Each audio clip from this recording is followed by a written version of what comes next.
Hi guys, my name is Prince Ichi. You welcome back to the channel. Oh why do poor white people vote against themselves time and time again? They vote for Trump and the other MAGA politicians only to have every promise broken, prices go up, social supports evaporate. Here's why. I'm seeing more and more people online saying, well, I voted for Trump, but I didn't vote to lose my job, and I didn't vote for a global trade war, and I didn't vote for Elon Musk to run amok in the government, slashing agencies and cutting jobs, and I didn't vote to see America's allies cast aside. Oh, what the fuck are you talking about? Of course you voted for that. You were perfectly happy to see all that happen as long as it didn't happen to you. And now that the leopard is eating your face, suddenly you've changed your tune. Well, you get no sympathy from me. You voted for that. You wanted that. So you sit back and enjoy the fruits of your labor. I don't care what happens to you. I just want you to feel the pain that you brought on yourself, because that is the only way you can learn. Lloyd, what's the message? Jesus died on that cross so we could live, and this is not living. Amen. I respect that. Meet the MAGA paradox. Poor voters who consistently support policies that hurt them the most. Why do they keep voting against their own self-interests? From tax cuts for the rich to cuts to social programs, these policies seem only to benefit the wealthy. Yet, poor MAGA voters keep supporting them. Despite the evidence, these voters remain loyal, often citing cultural issues over economic ones. But is this loyalty or a fatal flaw? So guys, let's get into the videos. Oh why do poor white people vote against themselves time and time again? They vote for Trump and the other MAGA politicians only to have every promise broken, prices go up, social supports evaporate. Here's why. First, remember what I talked about recently, the psychological wage of whiteness. That term was coined by W.E. Du Bois to describe poor white folks being paid with social status rather than decent living conditions. They're convinced by the elites that they're better than black folks, better than immigrants, Latinos, LGBTQ folks. They're convinced that being white puts them in the same league as the elites. Of course, the elites know otherwise, but the poor whites buy it because they're grasping at straws. Second, they are convinced that the people they're supposedly better than are the big threat in their lives. Not the rich, not the corporations or the politicians, but immigrants, black folks, welfare queens, LGBTQ, criminals, the usual scapegoats. Third, the elites promise protection to poor white folks. A politician comes along and says, I'll keep those people in their place, or I'll kick them out, or I'll lock them up. Or, more politely, I'll defend your values. They don't say, I'll make your life better.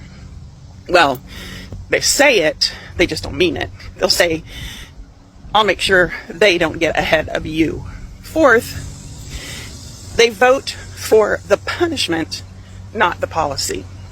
When a law gets passed that slashes public housing or school funding or food aid, they think, good, that'll stop those lazy freeloaders.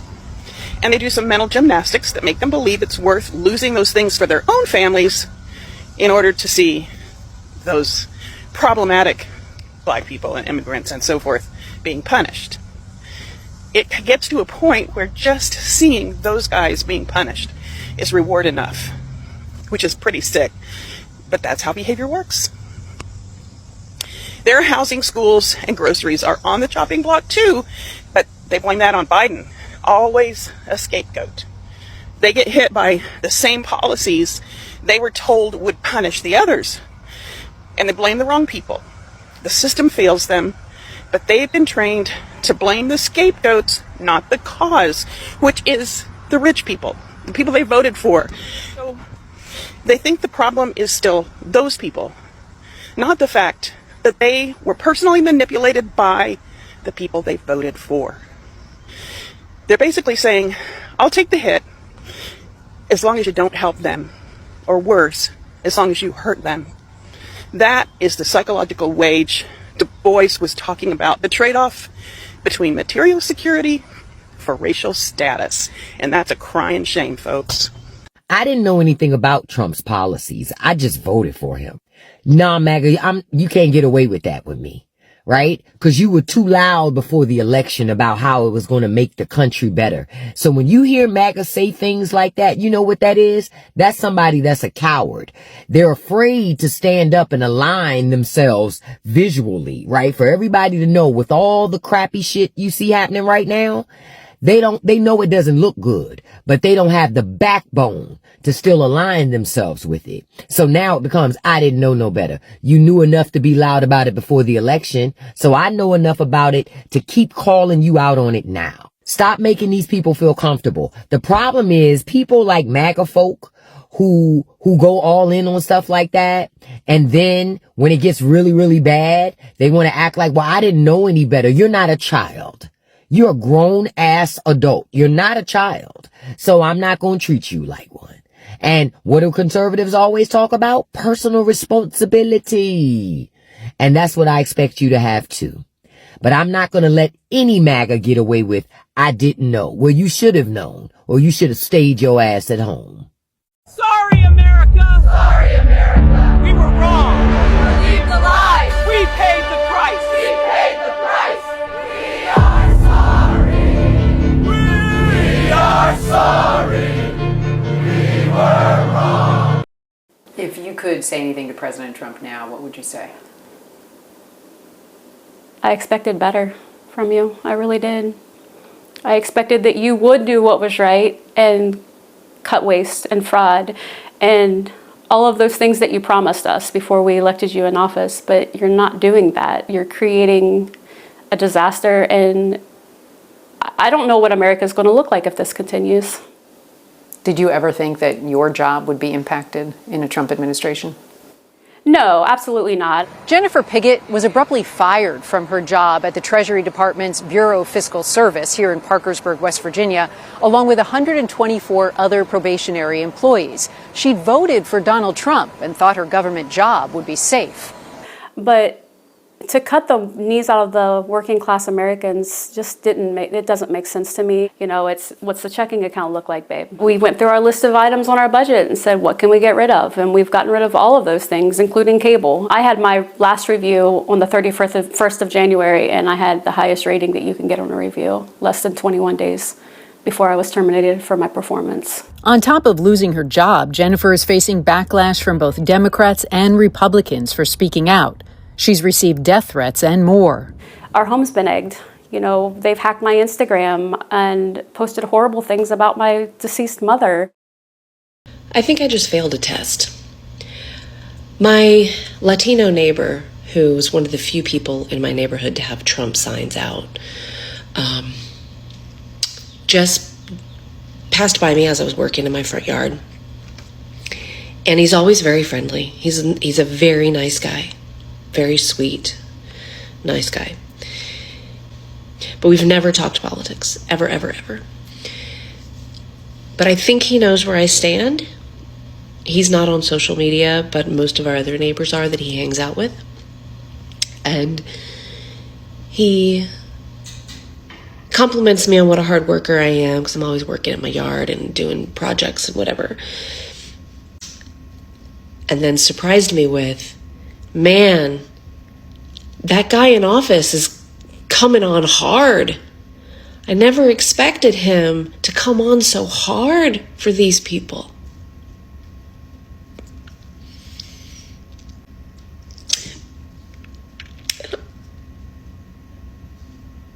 His people, our people. People. He didn't expect him to come on hard on people. So I said, I did. And that's what's frustrating for us. Those of us who knew, those of us who've known for decades, what he did to those kids in New York calling for the death penalty, we knew. We knew he was cruel and selfish. And the only thing he cares about is money and power. So it's really frustrating for us that other people didn't see it, and we all have to deal with it. So my conventional Anglo-Saxon Midwestern background would have told me to be more gracious, to have grace for him at having awareness that he fucked up. But I didn't. And he just said, well, I didn't see it coming. I didn't expect it. How did you not expect it? How is it that the rest of us saw it, saw the signs, and you didn't? And then he told me to have a nice day. Then he went on to work. Happy Independence Day. Whatever the fuck that means. One of the reasons I think the Trump supporters are so hostile and fight so fervently for Donald Trump is that they are going through an identity crisis. And they suffer very much from cognitive dissonance. Up until Trump, the Republican Party was known supposedly as the party of morals. They really focused on a lot of social issues, abortion, things of that nature. And they believed, in the sanctity of marriage, and they promoted a lot of these biblical moral ideals. Well, along comes Trump, who wins the nomination and then ultimately the presidency. Well, now they had to find a way to justify voting for a man who didn't live his life in a biblical way, who is very much the opposite of what most Christians believe that Christians should be. And they don't see the hypocrisy in it because they are defending an ideal that deep down they know goes against everything that they believed up until that point.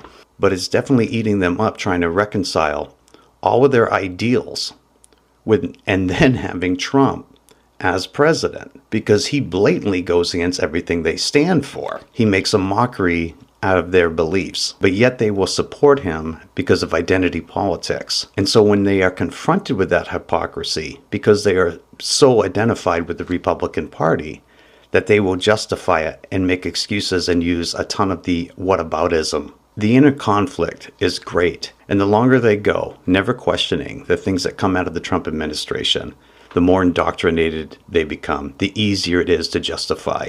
That's why they always say, but what about Biden? What about Obama? And when it comes to like Nancy Pelosi, oh, she made millions. You remember when the Republicans used to rant and rave about politicians making millions of dollars while they're in office, but yet Donald Trump has made over $5 billion since he's been elected? It's not that they don't care. It's that they are struggling with their cognitive dissonance. They know it's hypocrisy. They just don't know what to do with it.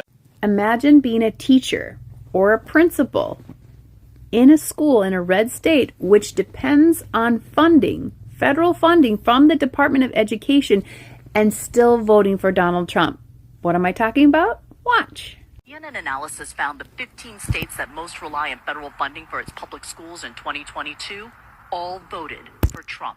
And I voted for President Trump. I mean, you're an educator. You didn't vote for Trump eliminating federal funds. No, I did not vote for that. I voted for President Trump to make America first again. If we have You fell for a slogan.